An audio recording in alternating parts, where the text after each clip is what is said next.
Kasih, kebaikan, dan kemurahan Tuhan selalu dinyatakan bagi kita anak-anak-Nya.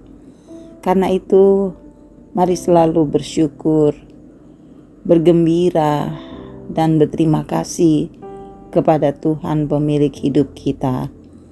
Saudara-saudara, kita jumpa lagi dalam renungan harian, di mana kita berada di hari Rabu, tanggal 11 Januari tahun 2023. Marilah kita bersama-sama menghadap Tuhan dalam doa. Mari berdoa. Di kesempatan yang indah ini Tuhan, kami bersyukur dan berterima kasih kepadamu. Kami akan membaca dan merenungkan firman-Mu. Biarlah Engkau Roh Kudus menolong kami, agar firman yang kami baca mengambil bagian dalam hidup kami, dan ampuni dosa dan salah kami. Layakkan kami untuk menyaksikan firman dan kehendak-Mu, sehingga kami berjalan dalam terang kebenaran-Mu. Ini kami yang datang padamu, yang siap menyambut firman Tuhan. Di dalam nama Tuhan Yesus kami berdoa. Amin. Kisah Para Rasul pasal 9 ayat 19b sampai ayat 31. Saulus tinggal beberapa hari bersama-sama dengan murid-murid di Damsyik.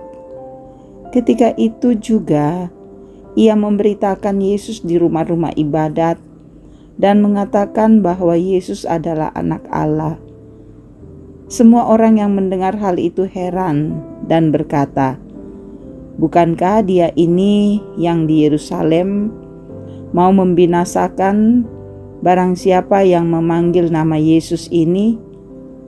Dan bukankah ia datang ke sini dengan maksud untuk menangkap dan membawa mereka ke hadapan imam-imam kepala?"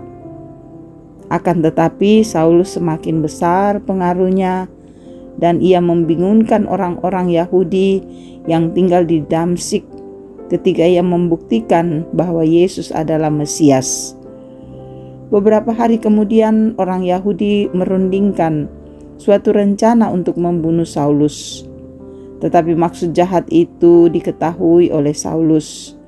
Siang malam orang-orang Yahudi mengawal semua pintu gerbang kota supaya dapat membunuh dia. Sungguh demikian, pada suatu malam murid-muridnya mengambilnya dan menurunkannya dari atas tembok kota dalam sebuah keranjang. Setibanya di Yerusalem, Saulus mencoba menggabungkan diri kepada murid-murid, tetapi semuanya takut kepadanya, karena mereka tidak dapat percaya bahwa ia juga seorang murid. Tetapi Barnabas menerima dia dan membawanya kepada rasul-rasul dan menceritakan kepada mereka bagaimana Saulus melihat Tuhan di tengah jalan dan bahwa Tuhan berbicara dengan dia dan bagaimana keberaniannya mengajar di Damsyik di dalam nama Yesus. Dan Saulus tetap bersama-sama dengan mereka di Yerusalem dan dengan keberanian mengajar dalam nama Tuhan.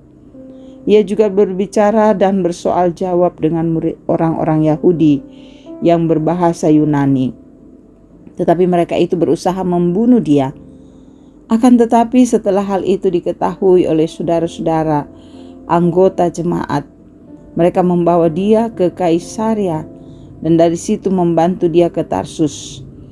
Selama beberapa waktu jemaat di seluruh Yudea, Galilea dan Samaria berada dalam keadaan damai. Jemaat itu dibangun dan hidup dalam takut akan Tuhan. Jumlahnya makin bertambah besar oleh pertolongan dan penghiburan Roh Kudus. Demikian firman-Nya, saudara-saudara. Haleluya. Amin. Tema kita, saudara-saudara, hati-hati menilai orang. Pengalaman merupakan guru terbaik. Tentu ada benarnya, tetapi dalam hal khusus belum tentu berlaku. Saudara, dari segi pengalaman, Saulus dinilai sebagai orang yang membenci bahkan menganiaya orang percaya kepada Yesus Kristus. Paulus tidak bisa dinilai hanya berdasarkan masa lalunya. Nah, saudara, setelah pertobatannya di Damsyik, Saulus masih dicurigai dan dibenci. Saulus memberitakan bahwa Yesus adalah anak Allah. Ia diterima anggota persekutuan dan merekalah yang menyelamatkan Paulus.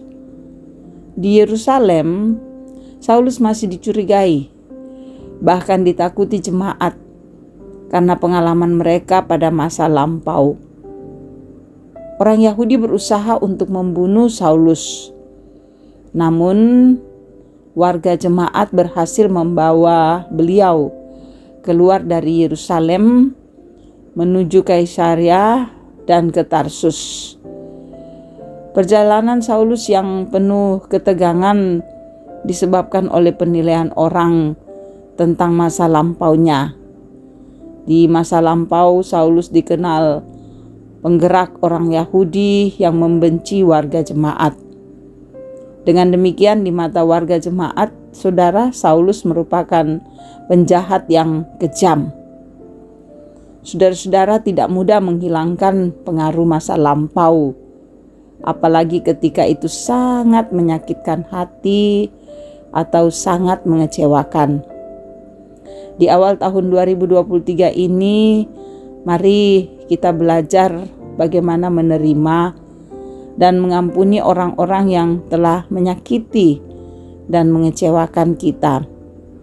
Rupanya perlu belajar bersama melalui proses saling mengakui kesalahan masa lampau dan belajar saling menerima sebagai makhluk sosial yang saling membutuhkan.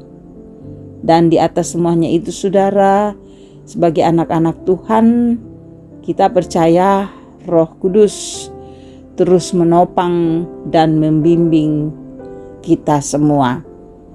Biarlah kita terus mengakui dan menjalani kehidupan ini untuk saling menerima, saling mengasihi, dan hidup dalam kekuatan dan topangan Tuhan. Amin.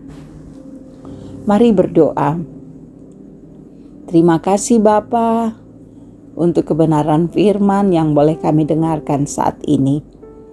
Biarlah Roh Kudus menolong kami agar kami dapat mewujudkan firman-Mu dengan baik. Tuhan, berkatilah seluruh kehidupan kami. Berkatilah para orang tua kami, Bapak Ibu dalam usia lansia. Engkau menolong mereka agar tetap kuat, sehat, bahagia di masa tua. Berkati juga para pendengar renungan harian. Biarlah hidup mereka selalu dijalani dalam cinta kasih Tuhan, menikmati hadirat dan kebaikan-Mu. Berkati anak-anak dalam pertumbuhan, pendidikan, mampukan mereka menjalaninya dalam kekuatan Tuhan. Berkati pekerjaan kami, berkati rencana dan usaha kami. Biarlah Tuhan campur tangan selalu, sehingga hidup kami berkenan bagi-Mu. Berkati Tuhan untuk semua hal yang kami senantiasa lakukan di hadapan Tuhan, tapi juga ampuni untuk setiap hal yang tidak berkenan bagi-Mu. Dan berkati bangsa kami, berkati para pemimpin kami, berkati para pelayan-pelayan-Mu untuk melayani Tuhan dengan setia. Dan teruslah Engkau menjaga kami, sehingga hari demi hari di tahun 2023 kami jalani dengan kuat dalam kasih Tuhan. Ini kami yang berseru datang pada Tuhan di dalam nama Tuhan Yesus yang selalu mengampuni dosa kami dan memberikan kehidupan kekal. Amin. Syukur pada Tuhan karena kita selalu rindu untuk mendengarkan firman-Nya. Biarlah firman yang kita dengarkan membuat kita kuat teguh, menjalani kehidupan di tahun 2023. Tuhan Yesus mengasihi saudara-saudara dan saya terus semangat menjalani kehidupan ini.